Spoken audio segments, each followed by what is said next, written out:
Moni saattaa miettiä, että mikä mulla on päässä ja oikeastaan minäkin. Tämä on siis kendossa käytettävä kypärä ja nyt kendo vastaava Mikko kertoo tästä lisää. Ihan tähän alkuun, millaisesta lajista oikeastaan on edes kyse?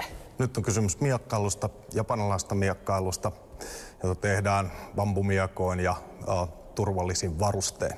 Eli tämä on oikeasti turvallista, mun ei tarvitse pelätä ollenkaan. Ei tarvitse pelätä, mutta vähän voi kyllä säikähtää alkuun. Okei.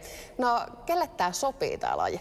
Kendo sopii kaikille, jota tämmöinen kamppailu viehättää. Tämä on turvallista ja tässä ei ole semmoista kontaktia, joka vaatisi vääntämistä tai toisen painon kohtaamista. Onko tässä mitään ikärajaa esimerkiksi? No, sanotaan näin, että noin 5 vuodesta ylöspäin. Oho, eli siis tosi nuoret voi aloittaa jo? Kyllä voi. Kunhan miekka pysyy kädessä. No, aika pitkälle näin ja sama pätee yläikärajaa. Okei. Sen verran jo tuossa kerroit, että tähän kuuluu tämmönen kypärä ja sähän autoit mua pukemaan nämä vaatteet päälle. Mähän en siis osannut näitä itse edes pukea.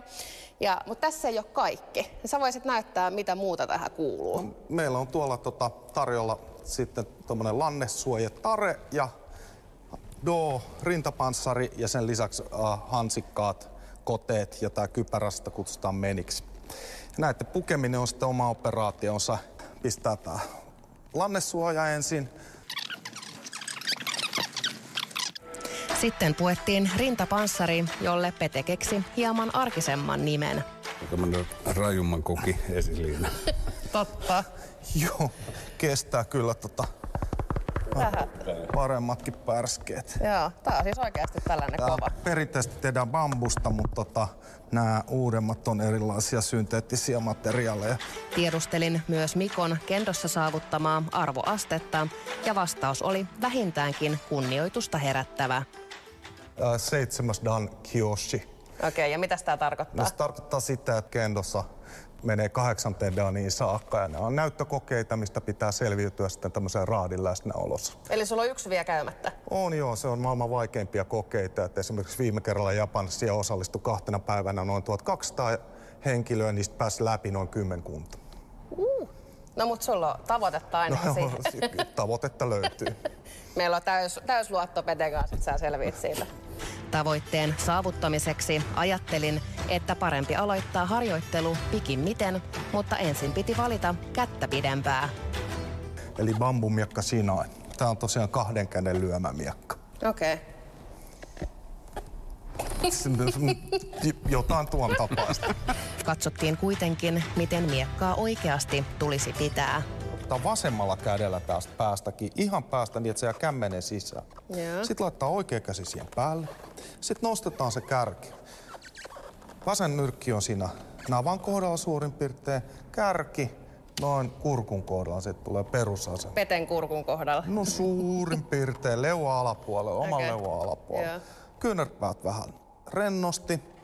Ja sitten vedetään vasen jalka taakse, oikein eteen. Ja tämä asento jaloilla pysyy, liikutaan minne suuntaan tahansa.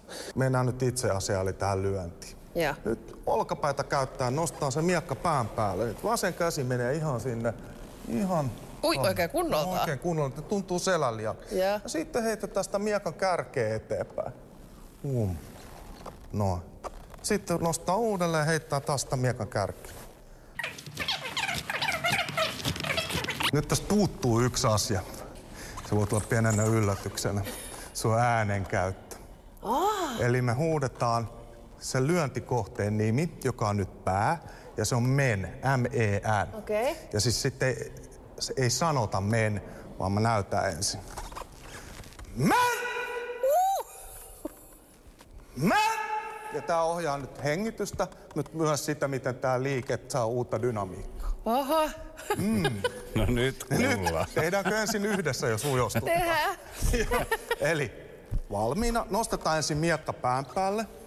Ja sitten yhdessä eteenpäin ja men! Ja askel taakse. Ja pään päälle ja Men!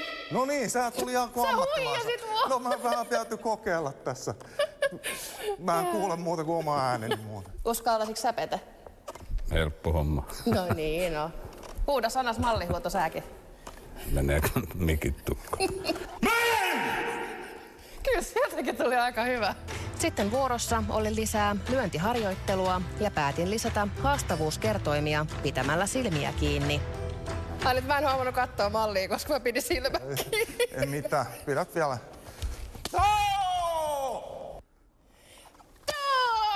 Hyvä. Se oli ihan reipas. Tuntuu aika hyvältä. Saanko mä tehdä vielä se do-jutu? Joo. Do-juttu.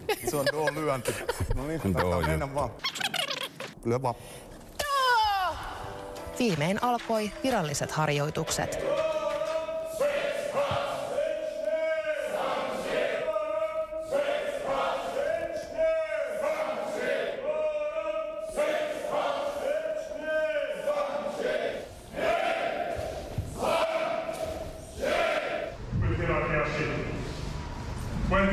Tota mä en oo vielä tehnyt. 20 times.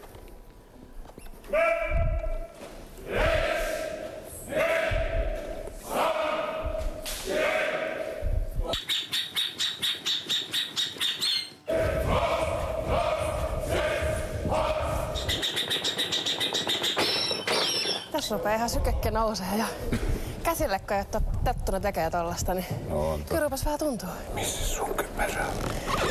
Mä en osaa laittaa sitä vielä. Lämmittelyn jälkeen oli aika laittaa kypärä päähän. Toi on hyvä nyt. Se Jonna ei pelkää niin paljon kuin enää. Niin.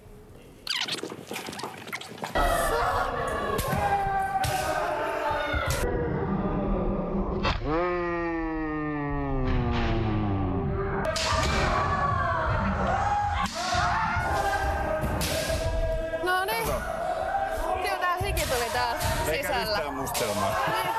Toi suojaa kyllä tosi hyvin, että vaikka lyö aika lujaa, niin ei se satu. Kädet on varmaan kipeät huomenna. Mutta siis vitsi, siistiä. Oli vai? Oli siistiä. Joo. Eikä edes pelottanut.